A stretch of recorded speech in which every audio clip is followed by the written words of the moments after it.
Maintenant, comment? C'est ça la petite, j'allais dire, la petite pulsion qui manque à la situation actuelle. Et il faut que l'armée contacte des personnalités qui vont conduire la transition. Et j'ajouterai maintenant quelque chose que je n'ai jamais dit.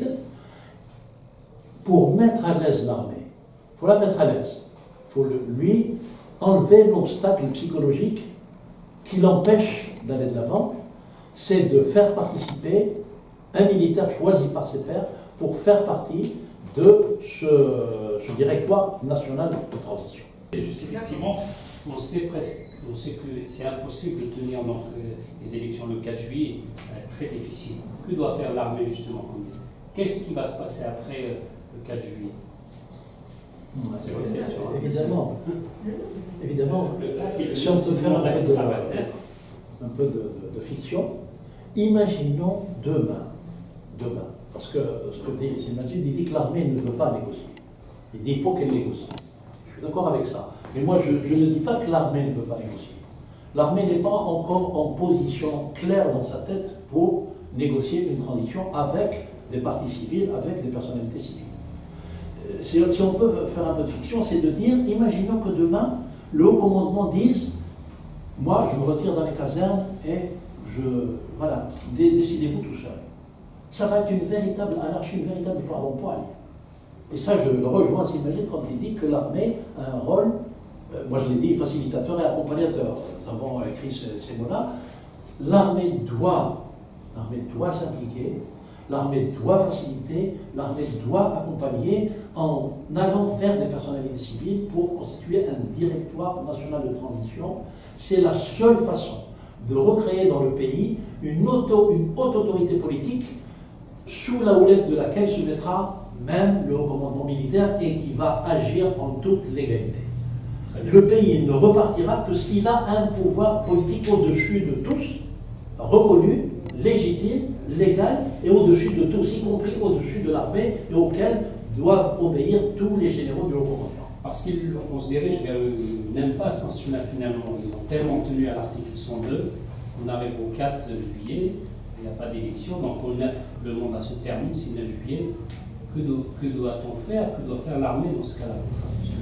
Je pense qu'ils continueront dans les fictions comme d'habitude. C'est-à-dire qu'ils diront l'article 102 n'a pas pu s'appliquer pour le 4 juillet, eh bien on va repousser de 2 mois, 3 mois, 4 mois, et ainsi de suite. Pour toujours tenir à cette fiction que l'armée ou le commandement militaire est fidèle ou respectueux de la Constitution. Ce n'est pas une manière de répondre politiquement à une crise politique profonde qui secoue le pays. Il faut décidément qu'ils se rendent compte, premièrement, qu'ils sont le système politique, que ce système politique qu'ils ont accompagné, dont ils ont encouragé les 4e et 5e mandats, est fini et que le peuple n'en veut pas. Dès lors, ils doivent s'approcher de ceux qui ont épousé réellement les revendications du soulèvement pour prendre langue avec eux, à défaut de négocier, qu'au moins ils aient des contacts avec ces gens-là pour aller s'acheminer vers des solutions politiques. Sinon, on ira d'impasse en impasse en s'attachant à une constitution qui a été faite par un système pour sa protection et non pas pour dégager ce système. Alors, en même temps, une ou deux petites questions. Imaginons donc qu'on arrive au 4, vous dites qu'il faut un conseil national. Un directoire. Un directoire national très fort. Voilà, il y a un pouvoir très fort. Très bien, directoire national. Est-ce que dans ce directoire, vous dites aussi qu'ils doivent contacter des personnalités? Est-ce que vous pensez que la classe politique actuelle doit jouer un rôle, ou finalement la classe politique actuelle, quand même, comme le système est un peu dépassé?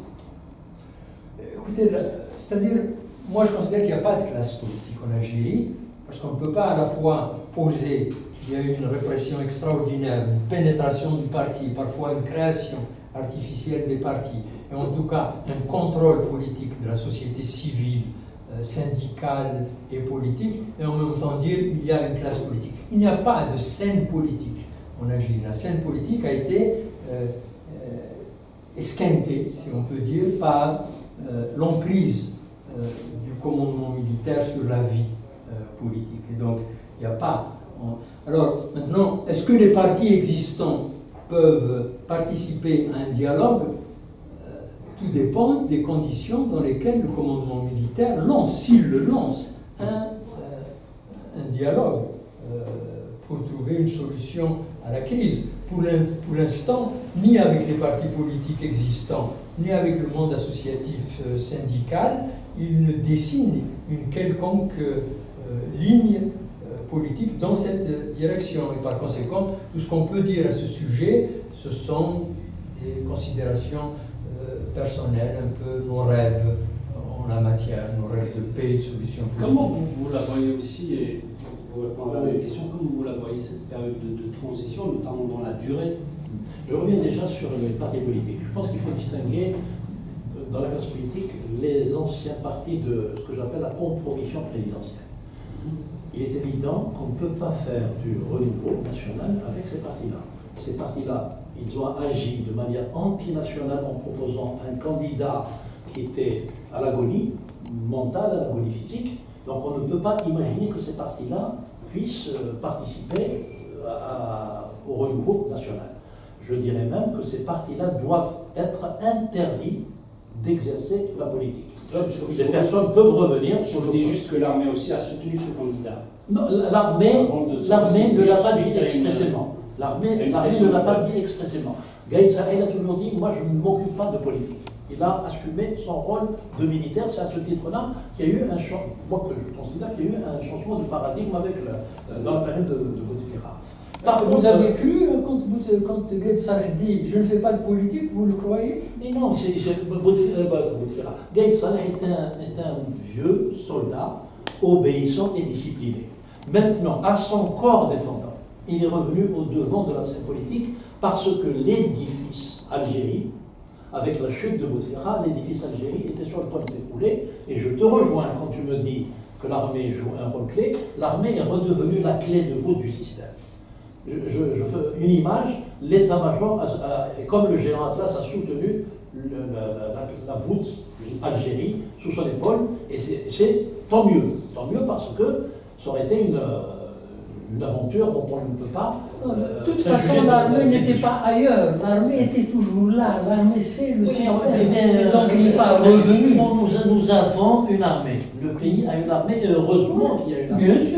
Heureusement, l'armée n'est pas partie, l'armée était là, elle a joué un rôle constitutionnel dans la période de Bouteflika.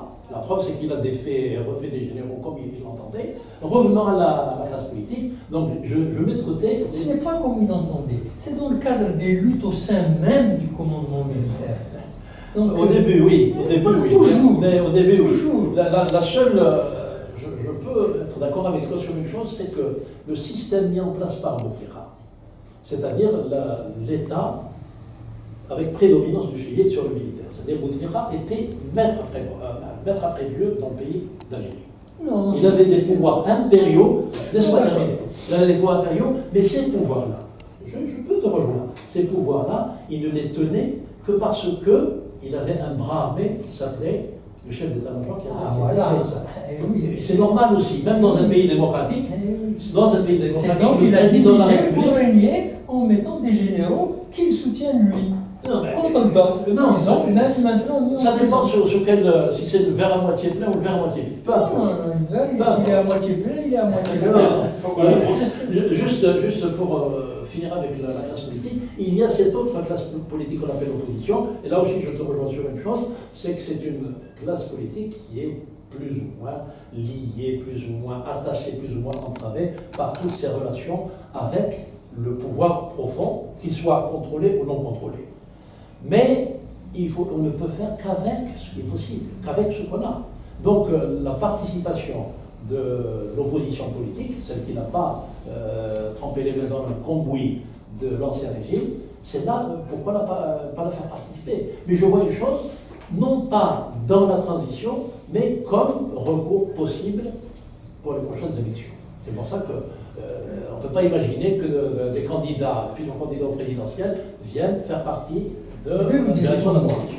Pour moi, le maître mot en matière de participation à un dialogue en vue de traduire les aspirations des populations, eh bien, c'est précisément la représentativité à l'égard des populations. C'est pourquoi moi je demande aux gens qui sont d'accord avec les revendications populaires en vue de dégager le système, de se mobiliser aujourd'hui et de se mobiliser encore demain et l'année prochaine jusqu'à ce que l'on ait des élections libres avec une commission indépendante qui les aura travaillées, avec un fichier national électoral qui aura été réorganisé, révisé et surtout publié pour qu'il soit au vu sur tout le monde.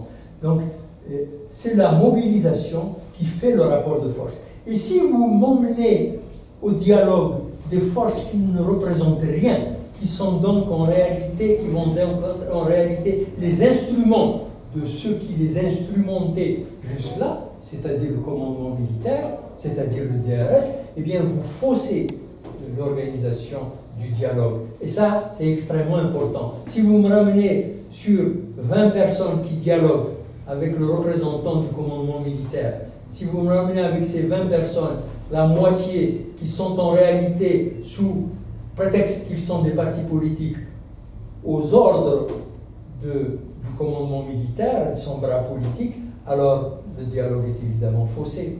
Vous allez me faire croire que je suis minoritaire, alors que peut-être l'association qui agit dans ce domaine du dialogue est plus représentative que 10 de ces partis politiques jadis créés avec la complicité du système.